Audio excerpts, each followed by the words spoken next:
The morning Harlan Sawyer rode into the town of Redemption, Texas.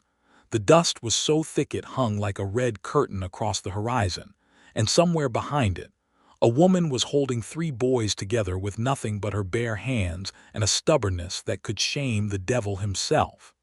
Redemption was the kind of place that had earned its name through suffering rather than grace.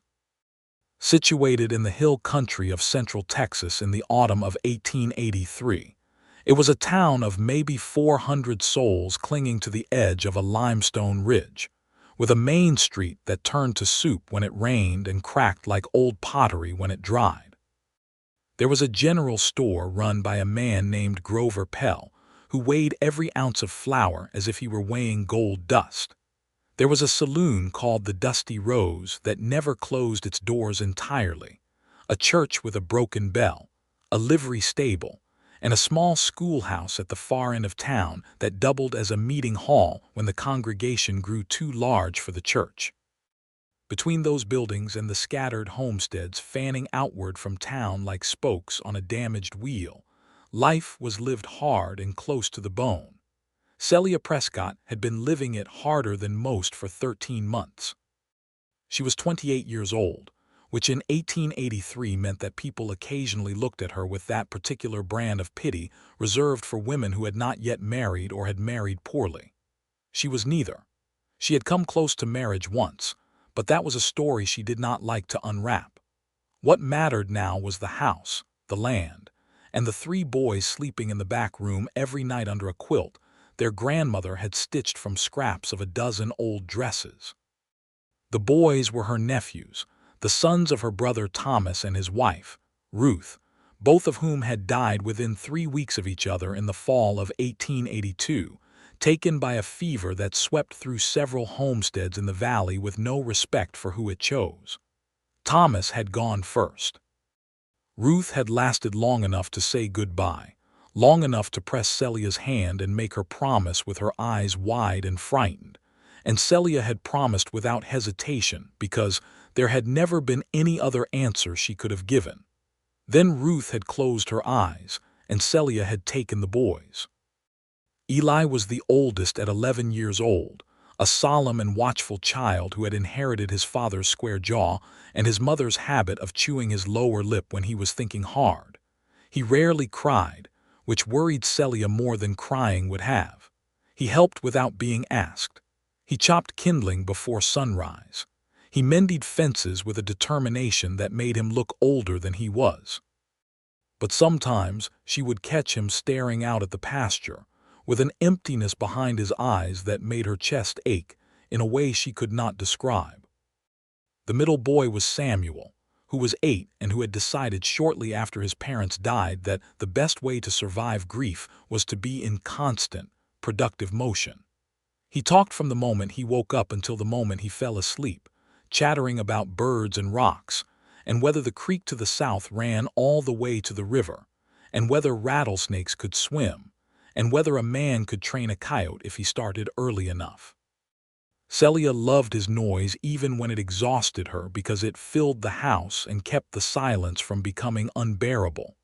And then there was Tobias, who was 5, and who had not said more than 6 words since his parents died.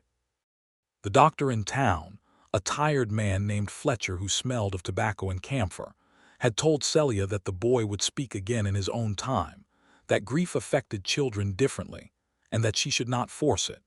She did not force it. She simply held him on her lap in the evenings and let him lean against her shoulder and stare into the fire, and she made sure that whenever he did produce a sound, even a small one, she responded as if it were the most important thing she had ever heard. The homestead itself sat on 40 acres of scrubby hill country land, 3 miles outside of Redemption. Thomas had filed on it 4 years ago and had done a decent amount of work before the fever took him. The house was solid enough, built of limestone blocks hauled up from the creek bed, with 2 rooms downstairs and a half loft above where the boys slept. The barn was passable. There were 6 head of cattle and a small kitchen garden that Celia had expanded when she arrived because she understood immediately that the cattle income alone would not carry them through the winter. She also kept chickens, which she had bought one by one with the money she earned taking in laundry from 3 families in town every 2 weeks, loading the wet bundles into the back of the wagon, and driving the 3 miles in to deliver them, then driving the 3 miles back. The land would have been manageable for a man and woman working together. For one woman and an 11-year-old with 2 smaller ones underfoot, it was a daily exercise in endurance that left her hands cracked and her shoulders aching every night when she sat down at the kitchen table to work through the account ledger by candlelight. The numbers were not good. They had not been good for several months. The cattle needed a bull, which she could not afford. The north fence line had rotted in 2 places, and the cattle had pushed through twice, and she had spent half a morning tracking them down on foot the last time because the horse had pulled up lame and needed another week of rest. The well rope had frayed and needed replacing. The boys needed new boots, especially Tobias, whose feet had grown 2 sizes since spring. She lay these facts against each other every night like pieces of a puzzle that would not assemble into anything hopeful. And then she blew out the candle and went to sleep, because morning came early, and there was no use lying awake and cataloging despair. That was the life Celia Prescott was living the morning Harlan Sawyer knocked on her door. She heard the horse first, a single horse, moving at an easy walk, which told her it was not an emergency and probably not trouble, though she kept Thomas's old Winchester rifle leaning against the wall beside the door out of habit and common sense. She wiped her hands on her apron and opened the door to find a man standing on her porch, hat in hand, which was a point in his favor. He was around 30, perhaps 32, with dark hair that needed cutting and a face that had spent years in the sun and wind, so that it was weathered and lean but not unkind. He was tall and built in the way that men who worked with their bodies all their lives were built, not showy about it, but solid in a way you could see. His clothes were worn and clean, which was a combination she respected. His horse, a bay gelding standing patiently at the post, looked well kept. She noticed all of this in the span of 2 seconds because the frontier taught you to read a person fast. "Morning, ma'am," he said. His voice was low and unhurried. "I apologize for disturbing you. My name is Harlan Sawyer. I was riding through, and I stopped in Redemption to water my horse, and Grover Pell at the general store mentioned you might be in need of some help around the property. I am looking for work, room and board in exchange for labor, or wages if you can manage it. Either would be fine by me." Celia studied him the way she studied everything these days, with the particular skepticism of a woman who had learned the cost of misplaced trust. "Grover Pell sent you," she said. "He mentioned your situation," Harlan said carefully. "He did not elaborate beyond saying you were a woman running a place alone with children. I am not looking for charity to give or receive. I am looking for work, and I heard there might be some here. If I heard wrong, I apologize for the interruption and I'll be on my way." She looked at him for a long moment. Behind her she could hear Samuel asking Eli why eggs were not square, a question that was apparently generating genuine philosophical debate, and she could hear Tobias dragging something across the floor, probably the wooden horse she had carved for him last winter. "You have references," she said. "I worked 4 years for the Caldwell Ranch outside of San Antonio," Harlan said. "Before that, 2 years on the Kishom Trail driving cattle north. I can shoe a horse, repair a fence, work cattle, build whatever needs building, and fix whatever needs fixing. I do not drink beyond an occasional beer on a Saturday night. I do not gamble, and I do not cause trouble." "A man who does not drink or gamble in Texas," Celia said, "that is either a saint or a liar." Something shifted in his face then, something that was almost a smile but was too controlled to quite get there. "I have been called both," he said. "You are welcome to write to the Caldwell Ranch.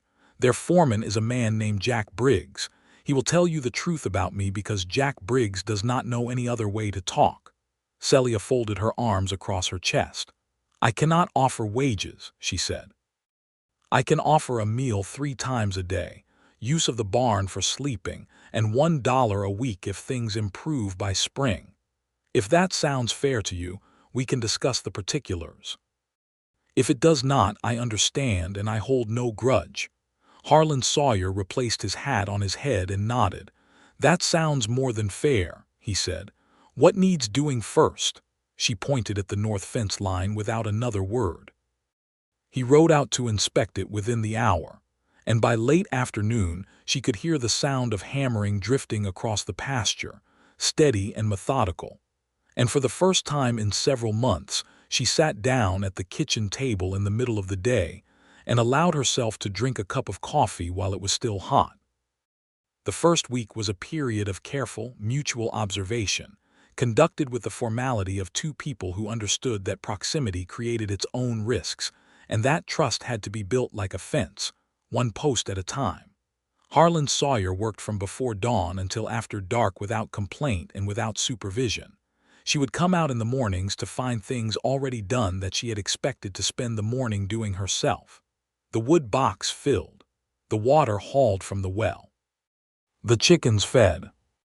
He had a methodical quality that she recognized from her father, who had been a man who believed that the correct way to do any task was to think it through before you started and then do it completely. Harlan seemed to share that belief. He did not do things halfway.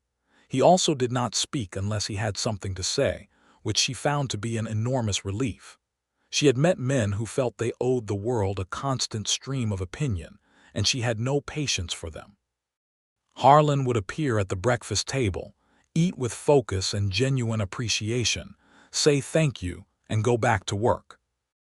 In the evenings, he would sometimes sit on the porch steps in the cooling dark and smoke a pipe, and she would sometimes come out to get air after the boys were settled, and they would sit in the comfortable quiet and not feel the need to fill it. She wrote to Jack Briggs at the Caldwell Ranch on the third day. The letter came back inside 2 weeks, which was fast for the mail in those parts, and it said, "Harlan Sawyer is the best hand I ever lost. Honest as the day is long, works like 2 men, good judgment in a crisis, and never once started trouble, though he finished it once when a drover pulled a knife on a younger hand, and Harlan stepped in. He left to look for his own piece of land, which he deserves. If you have the sense God gave a barn cat, you'll keep him. Respectfully, Jack Briggs." Celia read this letter twice, folded it carefully, and put it in the drawer where she kept the homestead papers. The boys took to Harlan at different speeds, which she observed with quiet attention. Samuel attached himself almost immediately, appearing at Harlan's elbow within the first 2 days like a shadow with opinions about everything. Harlan answered his questions with the same patience he gave to every other task, neither dismissing Samuel's curiosity nor overindulging it into silliness, which struck Celia as exactly the right balance. She had watched men around children before, and this was a revealing thing. Some men performed patience and ran out of it within an hour. Some genuinely had it. Harlan seemed to genuinely have it. Eli was more guarded. He watched Harlan the way he watched everything, with those careful eyes that had seen more sorrow than an 11-year-old should have collected. He kept working alongside Harlan but said little, and Harlan did not push. He simply included Eli in the work with the assumption that Eli was capable, which he was, and that seemed to mean something to the boy even if he did not say so. Tobias was the most surprising of all. On the 4th day, Harlan was repairing the hinge on the barn door, crouched down in the dirt with his tools laid out beside him in a neat row, when Celia came around the corner of the barn and found Tobias sitting 3 feet away from Harlan, watching him work with an intensity that the child usually reserved for staring into fire. Harlan had not spoken. Tobias had not spoken. They were simply existing in the same space, with a kind of ease that made Celia stop walking and press her hand to her mouth for a moment before she composed herself and continued on. That evening, as she was settling Tobias into the loft, the boy reached out and tugged her sleeve and said, in a voice rough from disuse, "The man fixed it." She looked at him. "He did," she said. "The hinge," Tobias said. "Yes," she said. "He fixed the hinge." Tobias nodded as if this had confirmed something important, curled onto his side and went asleep. Celia sat on the edge of the loft ladder for a full minute, her eyes stinging with something she refused to let become crying, and then she climbed back down and went to finish her work. In the second week, the bull's situation could no longer be avoided. 2 of her cows were ready to breed, and the nearest bull was kept by old Elias Marsh, who lived 6 miles east and was known to be difficult about the fee. She had been putting off the conversation because she did not have the money, and Marsh was not a man who took well to negotiation. She was thinking about this at the breakfast table when Harlan said, without looking up from his coffee, "The Marsh bull." She looked at him. "How did you know about that?" "I spoke to the man when I passed his property my first day here," Harlan said. "He mentioned he kept a bull and that the neighboring homesteads used him seasonally. I figured it was probably relevant." "The fee is $2 a breeding," Celia said, "which is $1 more than it was last year and more than I can spend right now." Harlan set down his coffee cup and was quiet for a moment. "I have $8 put by," he said, "enough to cover the fee for both cows." Celia shook her head immediately. "That is your money, Mr. Sawyer. I will not take your savings." "I am not offering it as charity," he said, and his voice was patient but firm. "I am offering it as an investment in the cattle operation that pays my room and board. If the herd improves, I benefit from that as much as you do. It is practical arithmetic." She looked at him across the table. Samuel was chattering to Eli about whether a bull was smarter than a horse. Tobias was eating his biscuit with methodical concentration. Morning light came through the window and laid a stripe of gold across the table. "I will pay you back," she said. "I know you will," he said. He said it without drama or performance, as if it were simply a fact he had assessed and found solid, and that mattered to her more than 100 elegant promises would have. He took the cows to Marsh that afternoon. He came back with both of them bred, and with the information that Marsh had also agreed, after some conversation, to reduce his fee for the following season because Harlan had helped the man repair a section of his own fence while he was there, a detail Harlan reported without particular pride, just as information. Celia looked at him when he told her this. "You worked for half an hour on his fence to save me $1 next year," she said. "His fence needed fixing," Harlan said simply. "And $1 is $1. The third week brought rain, which was welcome and necessary, and also turned the road to town into a morass that made the laundry delivery impossible. Celia fretted about this for 2 days, calculating how the delayed payment would affect her supply list. On the morning of the third day, Harlan appeared in the doorway and said, "I can take the laundry. My horse handles mud better than yours does right now, and you should stay with the boys." She opened her mouth to object. "Mrs. Prescott," he said, and there was something almost gentle in the way he said her name, as if he understood that her independence was not stubbornness but survival. "4 hands are better than 2. That is not a criticism of what you have done here. It is just a fact." She had heard 100 variations of that sentiment from well-meaning people in town who usually attached it to the suggestion that she ought to find a husband quickly. When Harlan said it, it sounded different. It sounded like simple, honest partnership, offered without expectation, without agenda, without any implication that her 2 hands were not extraordinary in what they had already managed. "The Hendersons take their laundry back in the brown basket," she said.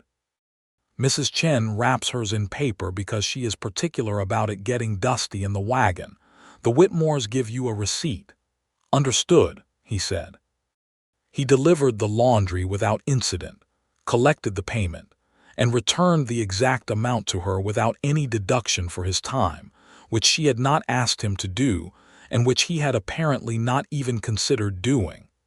It was around this time that she began to notice other things. She noticed the way he moved around the kitchen in the evenings, careful never to be in her way, always conscious of where she was standing, as if he maintained a respectful distance not out of coldness but out of deliberate courtesy. She noticed that he had fixed the loose board on the porch step without being asked, and that he had left a small bunch of wild autumn flowers in a tin cup on the windowsill one morning without any comment or any apparent expectation that she would remark on it. She noticed that, When Samuel asked him a question he thought was silly, Harlan never let the boy see that he thought it was silly. He always treated it as a real question that deserved a real answer. She noticed that she had started listening for the sound of his footsteps in the morning. She noticed that the house felt different now, not crowded, not invaded, but fuller in a way that she had not allowed herself to realize she had missed. She did not linger on these observations. She was a practical woman who had learned to be suspicious of feelings that arrived before they were warranted, and she understood that gratitude could disguise itself as other things if you were not careful. She went on with her work and kept her expression steady and professional when he was nearby, and told herself that this was the sensible way to proceed. November arrived with a cold snap that turned the water in the rain barrel to ice overnight and sent the boys scrambling for their heavier coats. Celia realized on a Tuesday morning that Tobias's coat had developed a tear in the lining that had gotten worse through the summer without her noticing, and that the cold was getting in through the back. She sat up that night by candlelight trying to repair it, but the lining had rotted through in the shoulder, and the patch would not hold. She was still sitting at the table at 10 at night when Harlan came in from the barn, which he occasionally did late to check on the animals. He stopped when he saw her at the table with the coat spread open. "The lining is gone," she said, not looking up because she was embarrassed for some reason she could not entirely explain. "May I look at it?" he said. She slid it across the table. He examined it for a moment, turned it over, looked at the back. "There is a cowhide in the barn that I was going to use for the saddle repair," he said. "It is soft enough to work as a lining and it will be warmer than the original. I can cut it to fit if you like." She looked up at him. He was still holding the coat, and there was nothing in his expression except the plain intention to solve the problem. "You can work leather," she said. "My father was a saddler," he said. "I spent my childhood learning things I did not want to learn and eventually became grateful for." She was quiet for a moment. "I would appreciate that," she said. He had the lining replaced within 2 days, stitched in with a neat, even hand that she could tell came from years of practice. When Tobias put the coat on and buttoned it up, the boy stood in the middle of the kitchen and looked down at himself with the particular satisfaction of a child who is warm. He looked up at Harlan with those large, quiet eyes, and Harlan crouched down to Tobias's level and checked the fit at the shoulders. "Good," he said. Tobias nodded. And then carefully, the way he did everything, he reached out and patted Harlan's arm once, twice, like he was testing to see if the man was real. Harlan did not make a production of it. He just nodded back, as if this were a perfectly ordinary thing, and stood up and went back to work.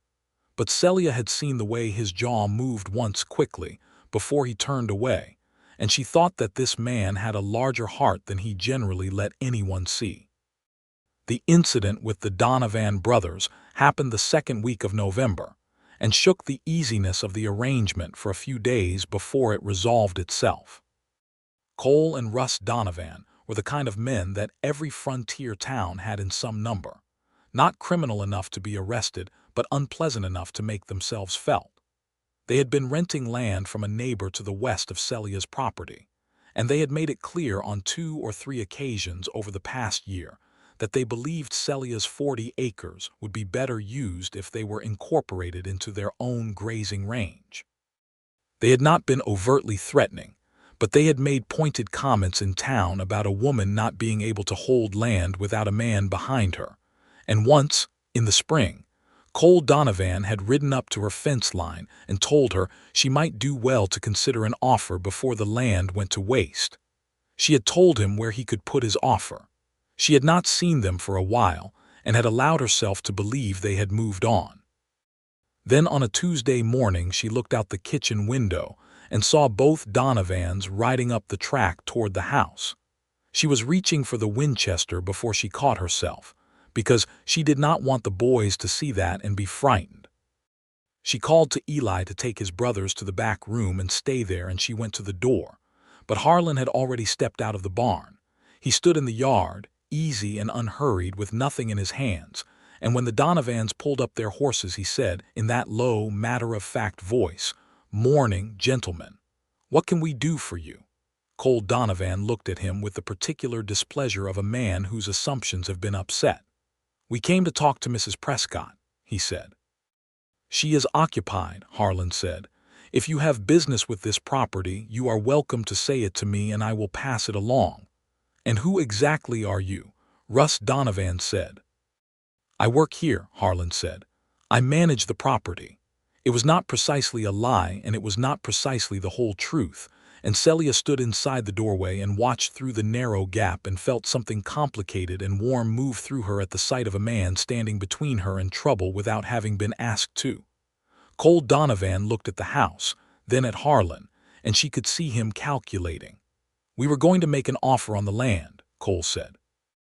Mrs. Prescott is not interested in selling, Harlan said. We have plans for the spring that require the full acreage, but I will tell her you came by. There was a long pause. Cole Donovan was not a man who gave ground easily, and she could see the effort it cost him. But Harlan had not moved an inch, and there was something in his stillness that communicated clearly that there was no version of this conversation that ended with Harlan being moved. She knows where to find us, Cole said finally. I am sure she does, Harlan said pleasantly. They rode away. Celia opened the door fully and came out onto the porch, and Harlan turned to look at her with an expression that was partly apologetic. I hope I did not overstep, he said. You did not, she said, and her voice came out quieter and more genuine than she had intended. He nodded. They will probably not come back in a hurry, he said, but if they do, I think you should be the one to speak to them. I can stand behind you, but this is your land and it should be your voice they hear. She looked at him for a moment.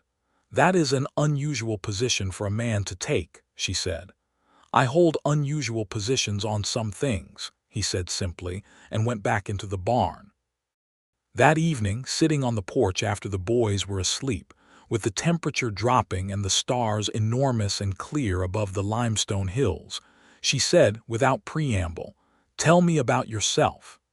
He looked at her sideways from where he was sitting on the step, the pipe in his hands but not lit. "What would you like to know?" "Where you are from," she said. "Where you are going, why you are here instead of there." He was quiet for a moment, which she had learned meant he was choosing his words carefully rather than avoiding them. "I am from east of here," he said. "Small town in East Texas. My father came over from Georgia after the war, not the Confederate side, which made him unpopular, and he settled where people did not already know his history. My mother died when I was 12. I left at 16 because there was not enough work and too many brothers for the work that existed. I drove cattle for 6 years. I worked for the Caldwell Ranch for 4. I have been saving money slowly for my own piece of land, but slowly is the honest word for it." "And why here?" she said. "I was heading west," he said. "I thought maybe further west into New Mexico territory maybe, where land is still available and cheaper. I stopped here because my horse needed rest and the well in town had good water, and Grover Pell mentioned your situation, and I thought—" He paused. "I thought I could be useful." "Was that the only reason?" she asked. The question surprised her as it came out. She had not planned it. She was aware of the boldness of it, and she held herself steady and did not take it back. Harlan turned his head and looked at her directly for the first time in the conversation. The starlight was kind and clear, and she could see his eyes, which were dark and serious.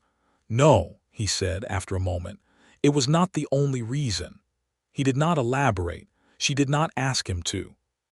They sat in the cooling dark for another 10 minutes, and then she said good night and went inside. And she lay in her bed for a long time listening to the wind come down off the hills and thinking about the way he had said no. December brought the first hard freeze, which killed the last of the kitchen garden and drove the cattle down from the upper pasture into the lower one, where the wind was broken by the ridge. Harlan reinforced the barn against the cold, filling gaps in the siding with cut timber and adding extra bedding for the animals. He brought in enough firewood in 3 days to last the house most of the winter, and he repaired the chimney flashing that had been letting cold air seep down in a way Celia had been managing with a stuffed rag for months.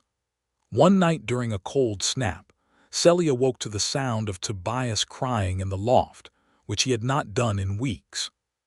She went up immediately and found him sitting up in his blankets, his face wet, some bad dream still clinging to him. She held him and spoke to him quietly, and after a while he fell back asleep. But as she came down from the loft, she saw that the fire had burned low, and she was on her way to add wood when she nearly walked into Harlan, who had come in from the barn and was crouching to tend the fire himself. They both stopped. The house was dark except for the fire's low glow, and they were close enough that she could have touched his arm without reaching. "I heard him from outside," he said quietly. "I wanted to make sure the fire was up."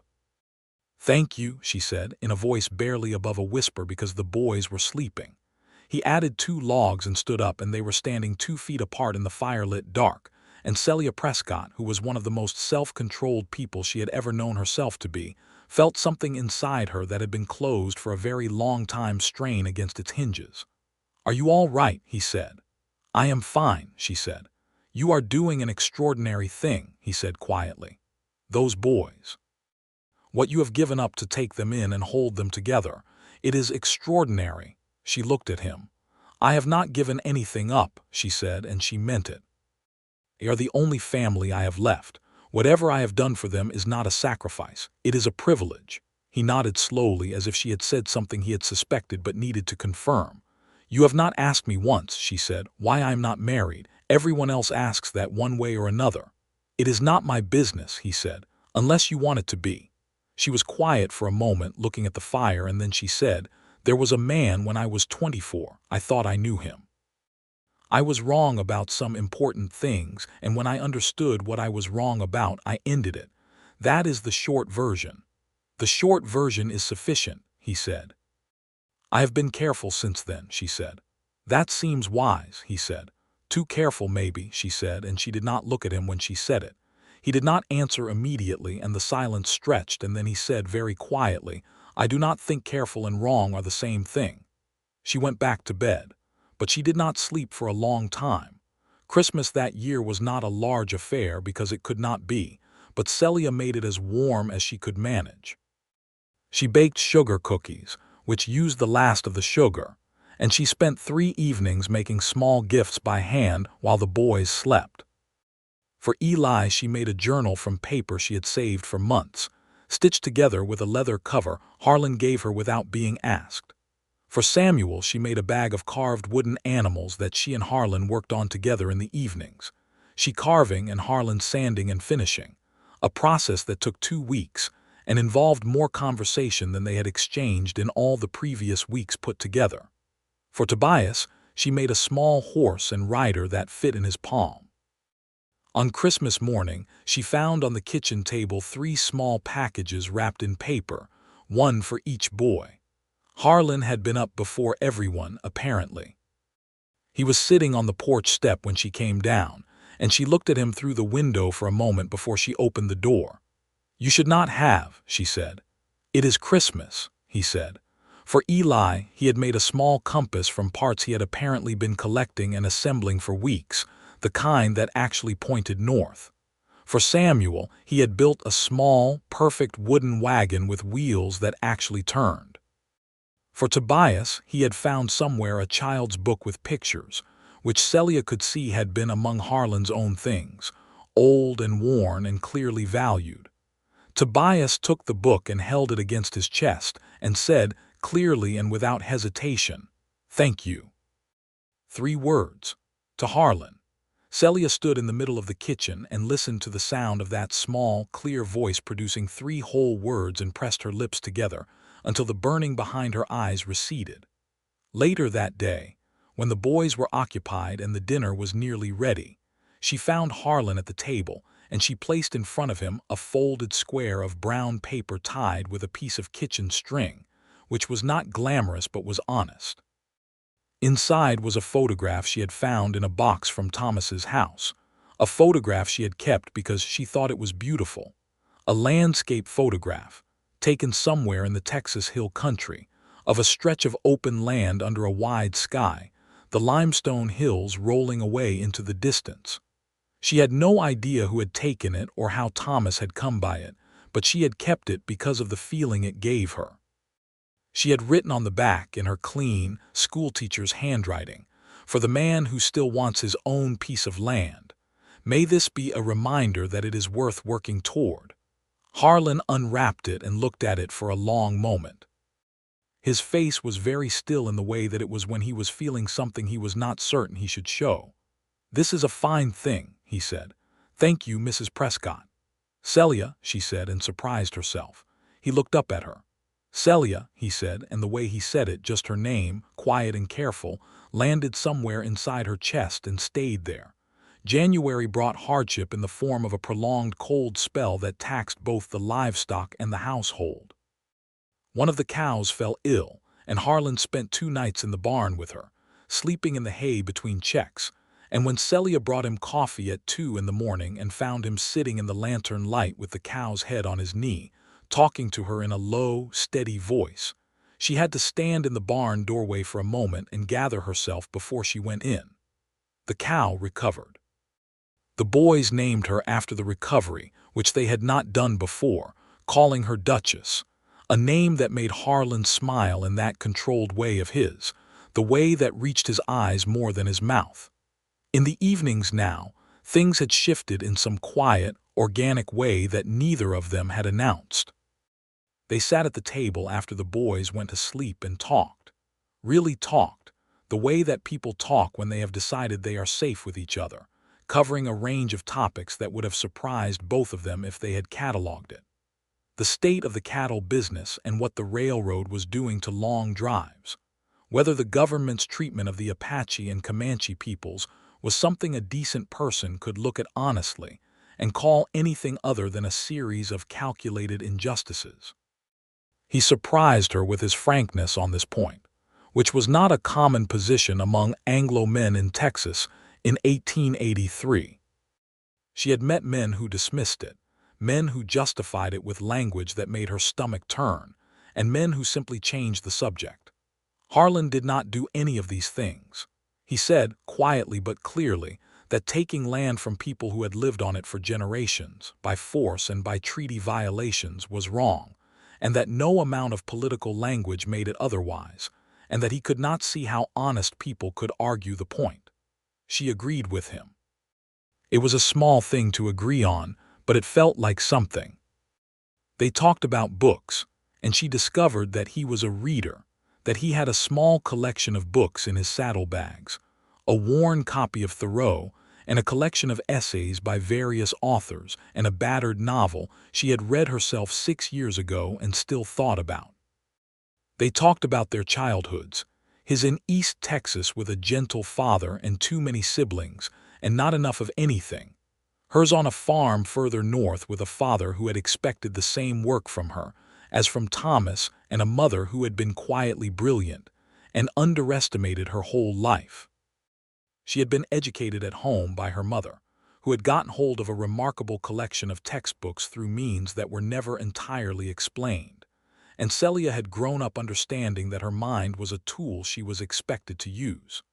She talked about this with Harlan one evening, and he listened with the full, attentive listening that he gave to everything, not nodding along automatically but actually listening, and when she finished he said, "Your mother sounds like she was a remarkable woman."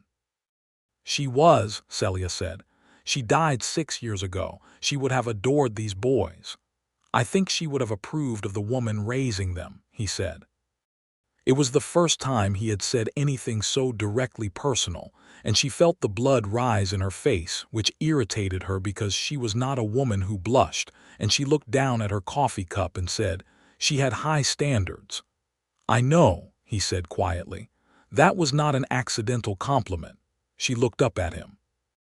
They were sitting across the table from each other in the yellow light, and the house was quiet except for the wind outside and the small sounds of children sleeping above them, and she thought that this was one of the most contented she had felt in longer than she could identify, and that frightened her a little, which she filed away and thought about later.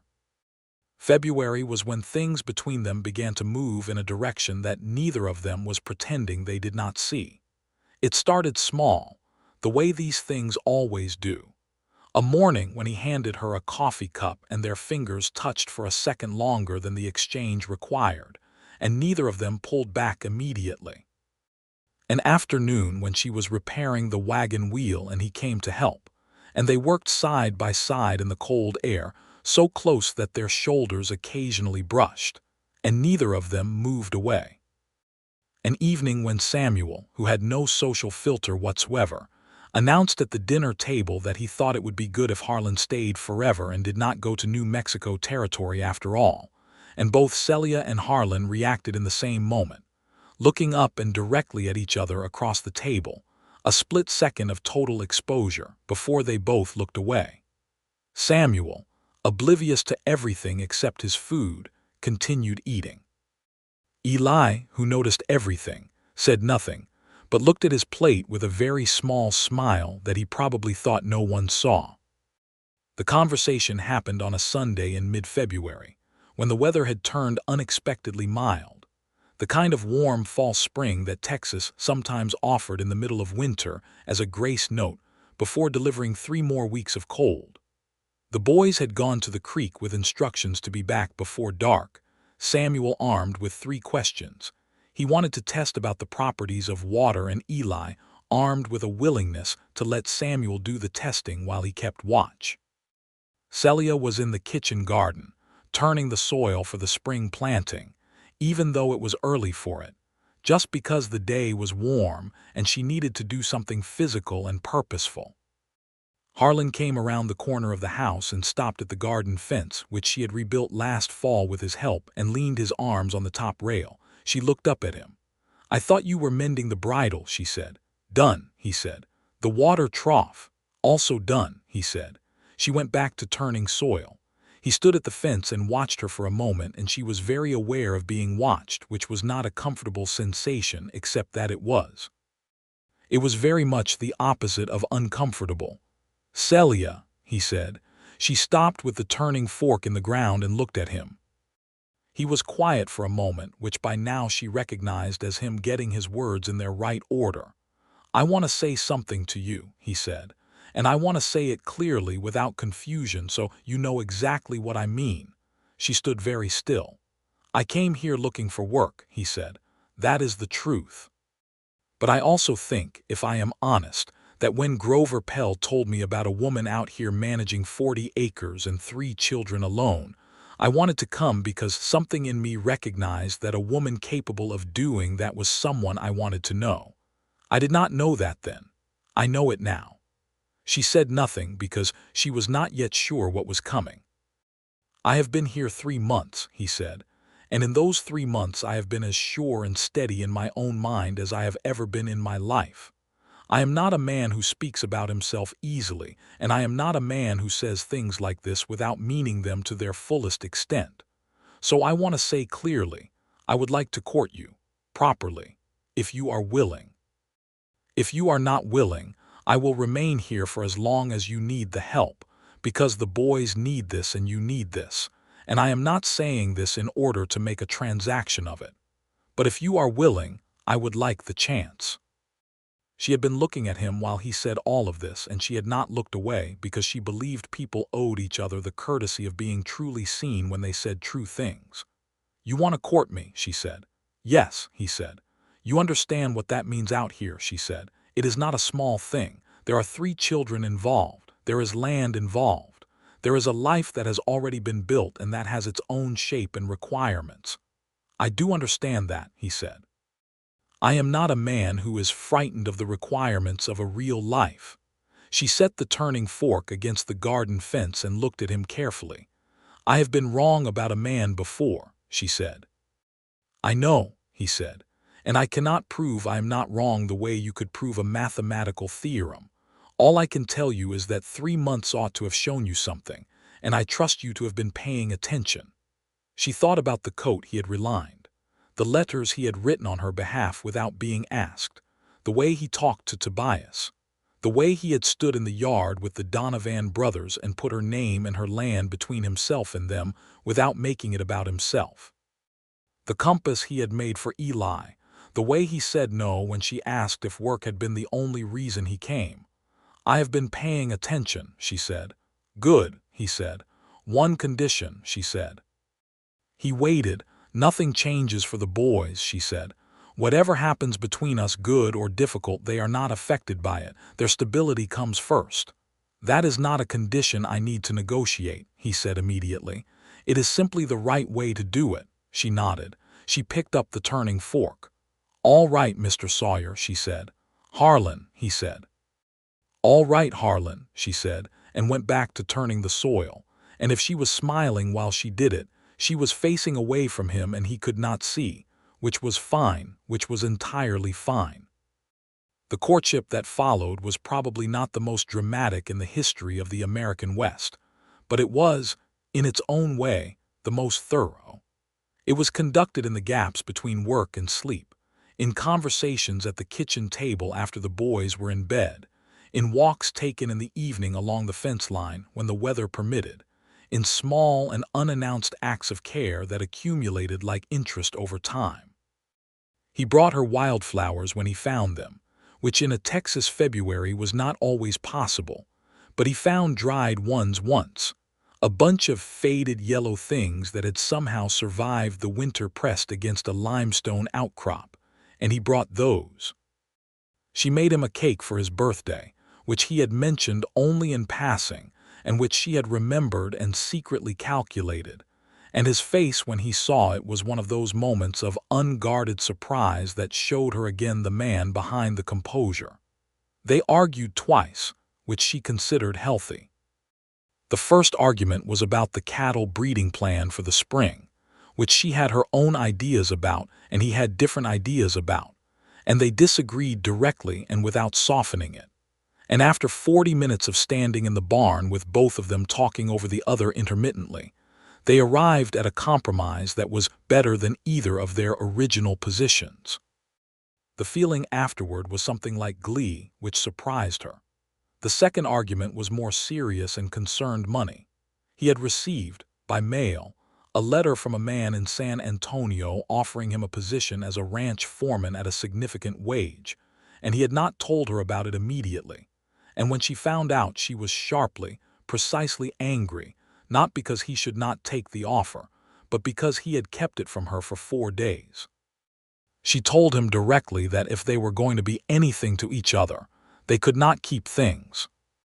He told her she was right and he was sorry, and he had not told her because he had already decided not to take it, and he had not wanted her to feel responsible for that decision. She told him that allowing her to participate in decisions that affected both of them was a way of respecting her, not burdening her. He was quiet for a long moment, and then said that he understood and it would not happen again. It did not happen again. In March, when the fall spring finally gave way to the real one, and the peach trees along the south fence began to put out tentative blossoms, Samuel asked one morning at breakfast whether Harlan was going to marry their Aunt Celia. There was a silence. Eli looked at his plate. Tobias looked at Harlan with those clear, serious eyes. "That," Harlan said carefully, "is something your Aunt Celia and I are discussing."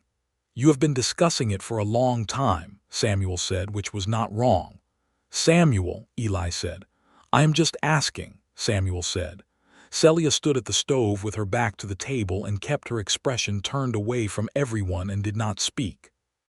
Tobias, who had been speaking more and more over the past weeks, with a clarity that made everyone at the table quietly grateful every time he opened his mouth, said, "I think he should." Harlan looked at the boy. "You do," he said. Tobias nodded once with the gravity of a child who has considered the matter fully. "He fixed my coat," he said, "and he made the compass work." "Those are convincing arguments," Harlan said. "Yes," said Tobias, and returned to his breakfast. That evening, after the boys were settled, Harlan came into the kitchen where Celia was sitting with her account ledger, which she did not often open in front of him, not because she hid it from him, but because it represented her anxiety in concentrated form, and she did not always want to carry it in company. He sat down across from her and looked at the ledger and said, "May I look at those numbers?" She turned it toward him. He studied them for several minutes without speaking. The cattle income by fall should be significantly better, he said, particularly if we add 2 more head before summer, which I think we can manage.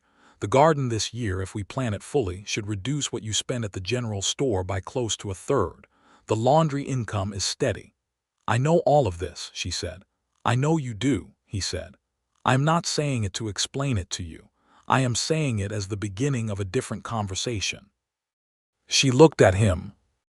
If we were to combine our resources, he said, my $8 plus what I have been saving these past months, your cattle income and the laundry account, and if we filed jointly on a small additional parcel that is currently available to the east, we would be looking at something that could actually become a working ranch in 3 or 4 years. Something solid, something the boys could inherit their share of. She was quiet. I have thought about New Mexico territory, he said. I thought about it every day for 4 years. But I have not thought about it once since I rode up that track in October and a woman with a rifle behind her door and better judgment than anybody I have ever met opened it and pointed me at the north fence line. She looked at her hands for a moment, then she looked at him. You are proposing to me, she said. I am, he said, not elegantly, but honestly. The honest version is better, she said. He reached across the table and covered her hand with his, which was the first deliberate, sustained touch they had shared, and it was warm and steady and everything about it felt exactly right. Will you marry me, Celia? He said. She turned her hand over under his and laced her fingers through his fingers. Yes, she said, I will marry you. He exhaled slowly, and she realized that for all his composure he had been nervous, and that moved her in a way she had not expected, because there was something deeply truthful about a steady man showing you the place where the steadiness cost him something. I should tell the boys, she said. Tomorrow morning, he said. Yes, she said. Tonight this can just be ours.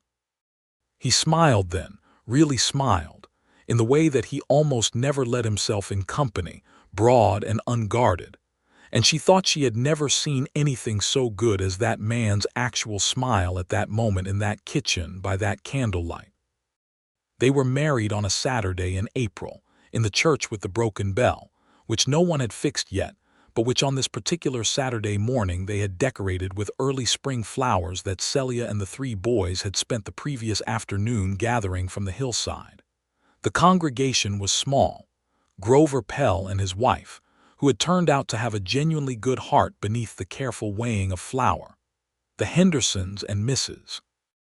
Chen and the Whitmore family, who had been Celia's laundry customers, and who had become something closer to friends in the way that isolated people sometimes do when they have relied on each other through hard seasons. The doctor, Fletcher, who looked more rested than usual. A few other families from town. Eli stood next to Celia during the ceremony, which had been his own idea. He did not take her arm or do anything showy about it. He simply stood next to her, upright and serious, and she thought that this boy was going to be someone extraordinary someday, and she pressed his shoulder briefly with her hand. Samuel was in the front pew and spent the ceremony sitting very still with the absolute concentration of a person who has been told to be still and is treating it as a challenge to be mastered. Tobias sat next to Samuel and held the wooden horse that Harlan had made him for Christmas. The preacher, whose name was Whitfield and who had a long beard and a deep musical voice, read the ceremony with sincerity and brevity, for which Celia was grateful. When he got to the part about whether anyone had any objection, Samuel raised his hand. Everyone looked at him. Samuel looked at Harlan. "Can I still ask you questions?" he said. "Samuel," Eli said. "It is a real question," Samuel said. Harlan looked at the boy with great seriousness. "You may still ask me questions," he said. "All right," Samuel said, and put his hand down. "I do not object then." Several people in the room made quiet sounds that might have been laughing suppressed into other shapes. Preacher Whitfield wisely continued. When Harlan kissed her, brief and warm and full of everything that neither of them was any good at saying in front of an audience, she thought that she would remember this exact moment for the rest of her life. The plain church, the spring flowers, the smell of limestone and wood and the good Texas air, and 3 boys in the front pew. one of whom was holding a wooden horse and smiling for the first time in a very long time. The spring and summer that followed were the busiest and also the most content of Celia's life since before her brother died. Harlan threw himself into the property with the clear sense of a man who was now working for something with his name on it, and the difference this made in his energy was visible and remarkable. He was always working, but now he worked with a particular quality of investment that was different from the careful helpfulness of the months before. He planned the spring planting with her, and they argued about the location of the expanded kitchen garden, with the same focused energy they had brought to the cattle discussion in February. And they ended up with a garden that was nearly twice the original size, and planted in a configuration that made both of them feel that they had been right in the ways that mattered. He began teaching Eli to ride properly, which the boy had known the basics of but never mastered, and within 6 weeks Eli was riding with a confidence that made him carry himself differently all the time, not just on horseback. This was the kind of transformation that was difficult to plan and impossible to force, and simply happened when the right thing met the right moment, and Celia watched it with a gratitude that ran deeper than she knew how to express. Samuel, given the access to a patient adult willing to answer endless questions about the natural world, became a small naturalist in miniature, filling 3 notebooks with observations about bird behavior and plant growth, and the track patterns of the various animals that moved through the lower pasture at night. Harlan supplemented Samuel's questions with information where he had it, and with the honest admission of ignorance where he did not. And when he did not know something, he tried to help Samuel find a way to figure it out, which was a much better model than simply providing answers. Tobias bloomed slowly and wonderfully. By summer he was talking in full sentences.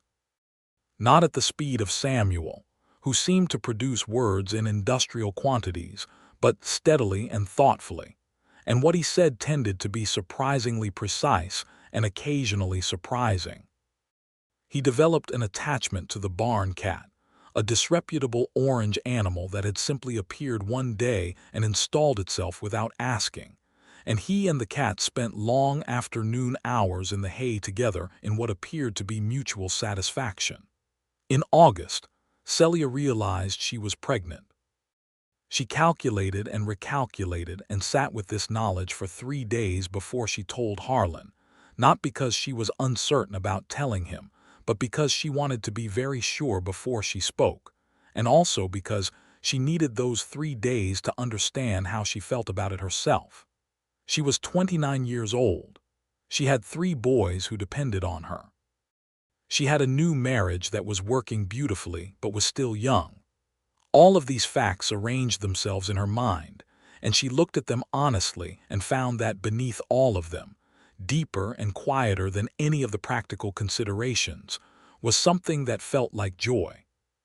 She told him on a Thursday evening, matter-of-factly, sitting at the kitchen table, the same table where he had proposed to her, and where they had argued about the cattle plan, and where they had sat together more evenings than she could now count. He looked at her for a moment without speaking, and then he set down his coffee cup very deliberately, and she could see the thing moving through his face, that same quality as the night of Tobias's nightmare, when something large was happening beneath the surface of a man who was accustomed to keeping his surface calm. "Are you well?" he said. "Are you healthy? Does anything concern you?" "I am perfectly healthy," she said. "Dr. Fletcher can confirm it. The timing is unexpected but not worrying." He was quiet for another moment. "A baby," he said. "Yes," she said. "A baby," he said again, as if he were learning the shape of the idea. "Harlan," she said. "I am sorry," he said. "I am trying to organize my face." She laughed, which surprised both of them. He laughed too, and that was not a sound she had heard often from him in company, and it was warm and real, and she liked it enormously. "How do you feel?" he said. "Frightened," she said honestly. "Happy, both at once." "Both at once seems right," he said. He reached across the table and took her hand, which was now a gesture so familiar between them that it required no thought. It was simply where his hand went when he wanted to be close to her. "You will not carry this alone. I want to be clear about that." "I know," she said. "I have known that since before I married you." He lifted her hand and pressed his mouth to the back of it, which was not something he did often, and it was the tenderness of it rather than the gesture itself that made her throat tighten. They told the boys together the next morning at breakfast. Samuel immediately asked where babies came from and was told with admirable composure that this was a question for later.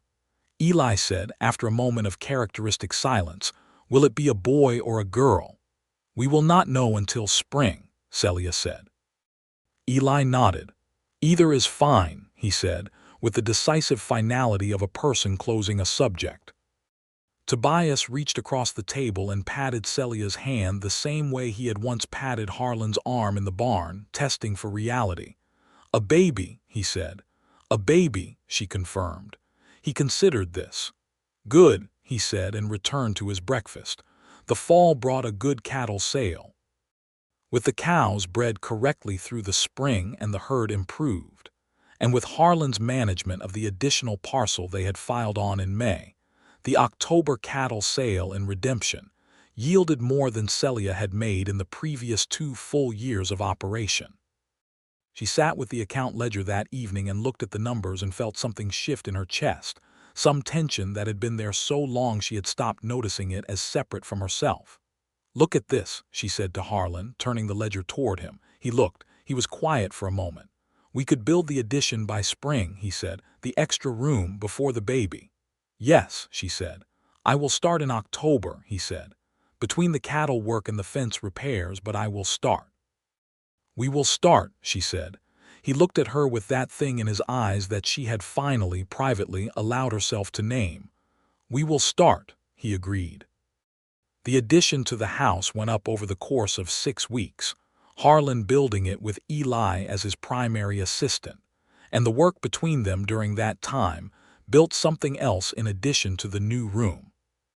A relationship between a man and a boy that was careful and mutual and real, not a replacement for what Eli had lost, nothing so simple or so presumptuous as that, but something new and its own, earned through shared work and honest conversation, and the quiet daily accumulation of a man being consistent and present in a way that showed a grieving boy that not everyone left. Eli, on the last day of the building project, when they had hung the new door and tested the hinge and swept the sawdust from the fresh floor, said to Harlan quietly so that only Harlan could hear, "I am glad you stayed." Harlan put his hand briefly on the back of Eli's neck, the way a father would, and said, "So am I, son." Neither of them mentioned this exchange to Celia, but she heard it through the new wall, and she went to the kitchen and pretended to be very busy for several minutes, and allowed herself to feel the full weight of how much she had been given. The baby was born in April of 1885, just as the peach trees were blooming again along the south fence. The birth was attended by Dr. Fletcher and by Mrs. Henderson, who had delivered more babies in the hill country than she could count, and whose presence was more practically useful than the doctor's. Celia was strong and determined about the labor, which was neither easy nor terrible, and when it was done, she lay back in the clean sheets that had been warming by the fire and held her child for the first time. A boy. Harlan was brought in from the kitchen, where he had been sitting for 3 hours with the studied calm of a man who is working very hard at not showing that he is terrified. He sat on the edge of the bed and looked at the baby. The baby was red and crinkled and apparently very much determined to be in the world. Harlan looked at him for a long time without saying anything. "He has your forehead," Celia said. "A child should not have to suffer that," Harlan said. She laughed, which hurt, and then laughed again because it hurt. "What will we name him?" Harlan said. They had discussed names but had not decided. Looking at him now, she said, "Thomas, for my brother." Harlan looked up at her and nodded, and there was something in his face that was direct and clear and full. "Thomas Sawyer," he said. "Thomas Harlan Sawyer," she said. He was quiet for a moment. "You are sure?" he said. "I am sure," she said. He reached out and put one finger against the baby's cheek, gently, and Thomas Harlan Sawyer grabbed that finger with both fists with the absolute conviction of a person who has found something worth holding. "Hello," Harlan said, very quietly. That evening, when the baby was sleeping and the house was quiet, the three boys were allowed to come in one at a time to see him. Samuel looked at Thomas with scientific fascination and asked immediately how soon the baby could talk. Eli stood at the bedside and looked down at the baby with those careful eyes, and then looked up at Celia with an expression that took her a moment to read. And then she understood it. Relief. Something about this new life, this continuation, was a kind of comfort to him that she had not anticipated. Tobias was last. He came in solemnly and stood at the bedside and looked at Thomas for a long time. Then he looked at Celia. "He is small," Tobias said. "He is," Celia said. "I was that small once," Tobias said. "You were," she said. Tobias considered this. "I will look after him," he said with great gravity. "I know you will," she said. The year following Thomas's birth was the fullest they had known. The property was producing well. The additional parcel was now contributing to the cattle income in a way that justified the original filing. The kitchen garden supplied most of their vegetables through the summer and into the fall. The laundry work, which Celia had continued even after the marriage because she was not a woman who gave up a source of income without a good reason, had expanded to 4 families, partly because she had developed a reputation for reliability that was, in the words of Mrs. Whitmore, unmatched in the county. Eli turned 13 that spring and had, over the past year, grown into a young man of such quiet capability that he could be trusted with tasks that would have required adult supervision only a year before. He had begun to read widely, borrowing books from a traveling lending library that passed through Redemption every few months. And in the evenings, he and Harlan and Celia sometimes sat at the table with their respective books or papers and worked in comfortable parallel, the fire going, Thomas sleeping in the cradle that Harlan had built in the weeks before the birth. Samuel at 11 was explosive and brilliant and utterly impossible to tire out, and he had decided that he wanted to be a naturalist or possibly a doctor, decisions which changed order but not content from week to week. He was doing well in the Redemption schoolhouse, where he alternated between being the teacher's greatest delight and her greatest trial depending on the day. Tobias at 7 was reading. Not just reading, but reading well, with a comprehension that made Celia's heart swell every time she listened to him move through a page. He was quiet but no longer silent, and he had a gift for saying things that stopped a conversation in its tracks because they were unexpectedly true. The teacher, a woman named Miss Aldridge who had come from the East and who took her work seriously, told Celia that Tobias was the most thoughtful student she had taught in 10 years of teaching. The night of the 2nd anniversary of the wedding, Harlan sent Eli and Samuel to town on a clearly manufactured errand, and arranged for Tobias and Thomas to be cared for by the Henderson family for the evening, a transaction that involved 3 separate conversations and a considerable amount of tactical planning that Celia was apparently not supposed to notice, but did. He cooked dinner himself, which he almost never did, and it was not fancy by any measure. It was venison stew and cornbread and the last of the canned peaches from summer, but the table was set with the good cloth that had been Ruth's and the candles were lit. And when Celia came in from her evening work and saw the kitchen, she stood in the doorway for a moment. "What is the occasion?" she said. "It has been 2 years," he said. She sat down at the table and looked at him across the candles. He had cleaned up and his hair was actually cut, which Eli had apparently done for him that afternoon, and he looked in the candlelight exactly like the man she was going to spend the rest of her life with, and she knew that with the same certainty she knew the livestock count and the fence line and the account ledger, which was to say with total and practical confidence. 2 years, she said. 2 good years, he said. 2 extraordinary years, she said. He looked at her with those dark eyes that she knew now so well in all their expressions, focused and practical when he was working, warm and unguarded when he was with the boys, serious and direct when he was telling her something true, and something else, something that belonged to the private moments between just the two of them, something that she felt in her own chest like a chord struck on a well-tuned instrument. "I have something for you," he said. He produced from his jacket pocket a small folded paper, which he set in front of her on the table. She opened it.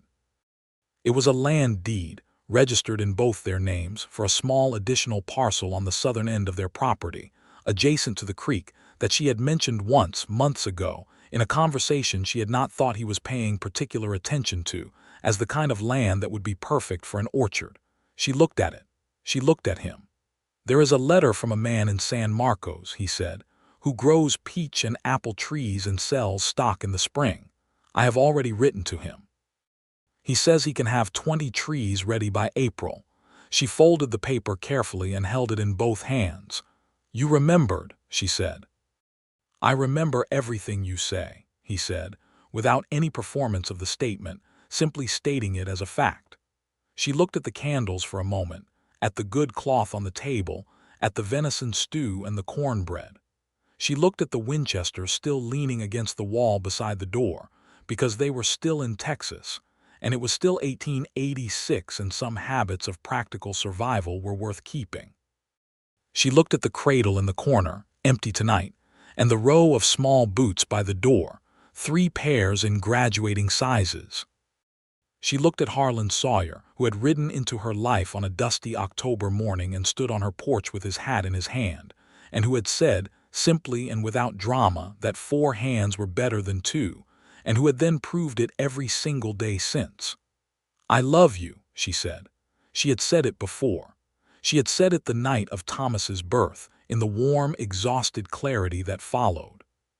She had said it once on a winter morning, when she came downstairs to find him sitting with Thomas at 4 in the morning, rocking the baby quietly in the chair by the fire so she could sleep.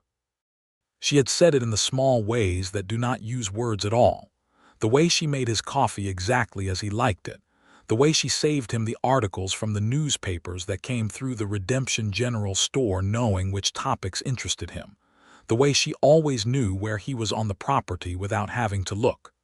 But she said it now, clearly and deliberately, across the candle-lit table. He reached across and took her hand.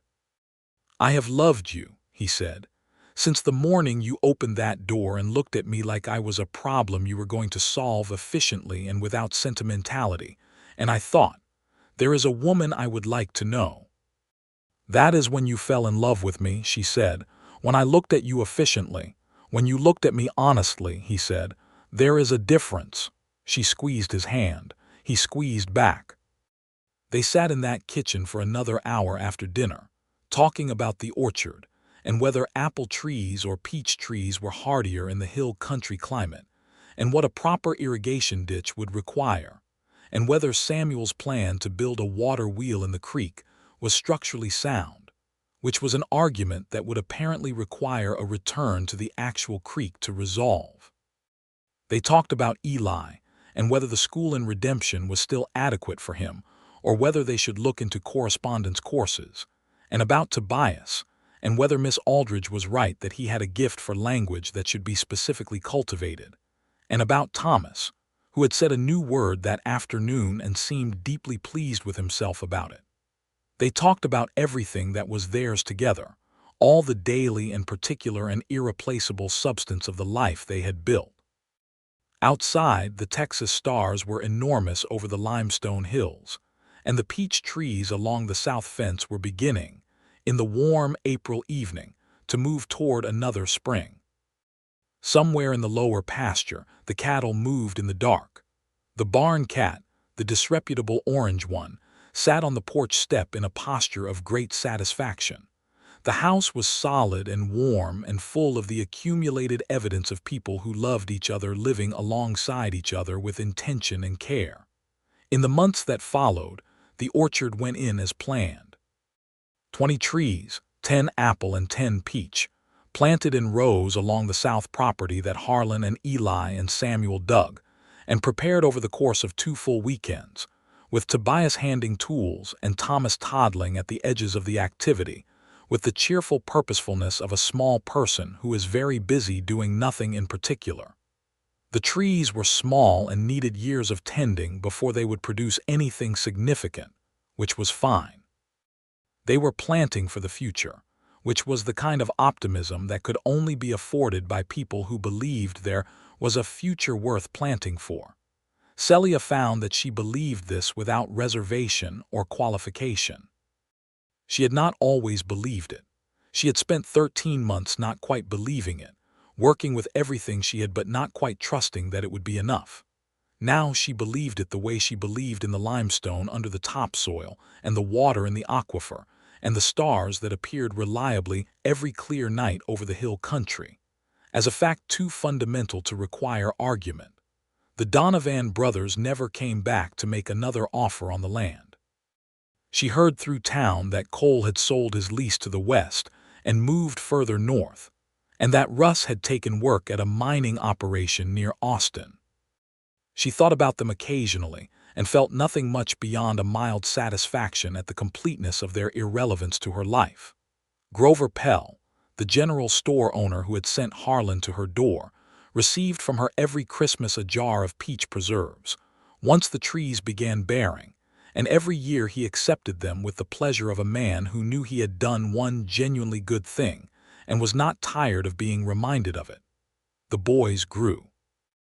Eli, at 15, was helping Harlan run the cattle operation with a capability that made Harlan say privately to Celia that the boy had the best natural instincts for livestock management he had ever seen, and that if Eli wanted the ranch when he was grown, it would be in exceptional hands.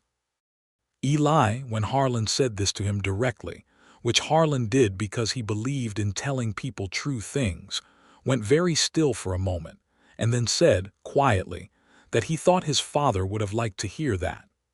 Harlan said he thought Thomas Prescott would have been proud of what his son had become. Eli nodded and did not cry, but he went to the barn for a few minutes, and when he came back he was composed and clear-eyed, and he went back to the work, which was exactly what his father would have done. Samuel, at 13, had converted the old storage room off the barn into a laboratory of sorts, which contained collections of rocks and feathers and pressed plants, and 3 kinds of insects. He was tracking through their life cycles in small glass jars that he had wheedled from Dr. Fletcher.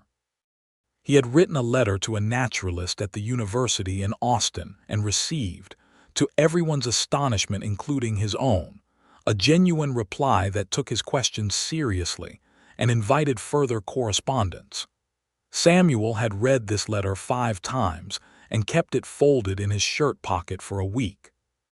Tobias, at 9, was writing stories, which he showed to no one initially, and then showed to Celia one quiet evening with the particular bravery of a child offering something precious without knowing if it will be handled carefully. She read 3 pages of precise, lovely, slightly eerie prose about a boy who could hear what the wind was saying to the limestone hills, and she told Tobias that he had a genuine gift and that he should keep writing, and he took the papers back and nodded with the composure of someone who had been told something they already suspected but needed confirmed. Thomas, at 2, was a cheerful, determined small person who had decided that the world existed primarily as a series of things to climb, and who approached this ambition with a systematic thoroughness that kept everyone around him both delighted and exhausted. In the spring of 1888, when Thomas was 3, Celia discovered she was pregnant again. She told Harlan with less nervousness this time, and more of the straightforward joy that she had found easier to access since she had stopped managing her own happiness with the careful suspicion she had once applied to it. This time it was a girl. She arrived in November, small and loud and apparently unwilling to let anyone in the house sleep at night, a quality that Samuel declared made her the most interesting family member so far. They named her Ruth, for the boy's mother, and this felt right to everyone in the way that the truest things feel right, without requiring explanation. Ruth Sawyer was thus the precise middle of the family, older brothers and a younger Thomas, and the house, full of voices and boots and books and livestock conversations and scientific projects, and the particular managed chaos of a household where every person in it was fully alive and fully engaged. On a Saturday evening in the early summer of 1889, with Ruth at 8 months old sleeping in the cradle that had held Thomas before her, and the boys scattered across various productive and questionable occupations around the property, Celia stood on the porch and watched the sun go down over the limestone hills. The light in that country at the end of day was unlike anything she had ever seen anywhere else. It came in orange and deep gold, and laid itself across the pale stone and the dark cedar, and the silver creek glinting in the distance like it was saying something important that you could feel but not quite translate. Harlan came out and stood beside her. He put his arm around her shoulders and she leaned into him, which she did easily now, without thought, the way you lean on something you know will hold. "The north fence needs another post by the big cedar," he said. "I know," she said. "I saw it this morning. I'll get to it this week." "We'll get to it," she said. "We'll get to it," he said. The peach trees along the south fence were laden with fruit that would need picking in 2 weeks. The cattle were fat and moving well through the lower pasture. The orchard was producing its 3rd full harvest, better than either of the first 2. The house behind them had 2 extra rooms now, and bookshelves along one wall of the main room that Harlan had built from cedar planks over a winter 3 years ago, and a porch that wrapped around 2 sides because she had mentioned once that she liked the idea of watching the weather come in from the east and also from the south, and not having to choose. He had built the east extension of the porch the following spring without her asking again. "Eli spoke to me this afternoon," Harlan said. She said. "He wants to take a herd north next year," he said. "There is still money in the northern markets if you manage the drive right. He wants to do it." She was quiet for a moment. Eli was 17. The idea of him on a cattle drive, which she knew was a rough and uncertain business, produced a complicated collection of feelings that she sorted through honestly. "He is ready," she said finally. "He is," Harlan said. "You will go with him the first time," she said. It was not a question. "I was planning to," he said. She nodded. "Then he should go," she said. "A man has to be trusted with the things he is ready for." Harlan pressed his mouth to her hair briefly, which was something he did when she said something he respected, and which she had learned to recognize as his particular quiet form of telling her that she was right. They stood there as the last of the light left the sky and the first stars came through in the east, and the hill country settled into its dark blue summer evening, and somewhere in the house, Ruth began to make the small sounds that meant she was waking, and Harlan went in to get her before Celia could move, and she heard his voice through the window, low and steady, saying, "Hello there, hello little one," which was what he always said, and Ruth, who had a strong opinion about everything already, went quiet in the specific way that meant she was satisfied. This was the life. All of it, the fence posts and the cattle counts and the laundry account and the laboratory and the barn and the stories in the small notebook, and the orchard taking root along the south property and the boy who would drive cattle north and the man who had knocked on the door and said, simply and directly and without any excess decoration, that 4 hands were better than 2. It was exactly true. She could confirm this from 5 years of daily evidence. 4 hands were better than 2. 8 were better than 4. This house full of hands, small and large and always busy, was better than anything she had thought she would be allowed to build in those 13 dark months before Harlan Sawyer rode up the track in October and stood on her porch with his hat in his hand. She had not been wrong to be careful, but she had been right to open the door. She stood on the porch and listened to her husband's voice inside the house, and to Ruth's satisfied quiet, and to the sound of bootsteps that could only be Tobias moving through the kitchen, and to the distant and enthusiastic sound of Samuel explaining something at length to Eli somewhere beyond the barn, and to the particular silence of a 10,000-acre evening in the Texas hill country, full and present and completely at peace. She went inside. The door swung shut behind her. The candles were lit. Harlan was at the table with Ruth in the crook of his arm, talking to Tobias about the story he was writing, asking questions with the patient, genuine interest that he gave to everything. Eli appeared at the back door, boots loud on the new porch boards, followed by Samuel, who was still talking. Thomas had apparently been in the loft and came thundering down the ladder with the focused excitement of a 3-year-old who has been asleep and has woken up and is now very urgently awake. The kitchen filled with all of them, and the noise and the warmth and the candlelight, and Celia stood in the middle of it for one moment and let it all in completely, every particular of it, and held it. Then she put on her apron and went to start supper, and Harlan caught her eye across the table and smiled, and she smiled back, and that was enough, and it was everything.